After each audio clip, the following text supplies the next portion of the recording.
রাজশাহী বিশ্ববিদ্যালয় কেন্দ্রীয় ছাত্র সংসদ রাকসু নির্বাচনের প্রচারণার আজ শেষ দিন। পুরো ক্যাম্পাস এখন উৎসব মুখর। প্রতিদ্বন্দ্বী প্যানেলগুলোর প্রচারণার শেষ মুহূর্তেও ছিল প্রাণবন্ত।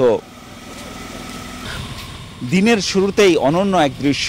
দুই রাজনৈতিক ছাত্র সংগঠন, ছাত্রদল ও ছাত্র শিবিরের ভিভি প্রার্থী কোলাকুলির মধ্য দিয়ে শুরু করেন প্রচারণা।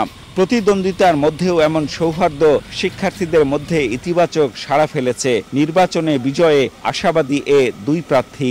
যেই পদের বিপরীতে সবচেয়ে যোগ্য ব্যক্তিটি আমরা তুলে এনেছি, আমরা খুবই আশাবাদী জয়ের ব্যাপারে এবং নির্বাচন কমিশনের প্রতি আমাদের আস্থা রয়েছে। জয়ের ব্যাপারে শতভাগ আশাবাদী।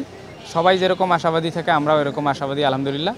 আর জয় পরাজয় যাই হোক, মেনে নেওয়ার মানসিকতা আমাদের থাকবে ইনশাআল্লাহ।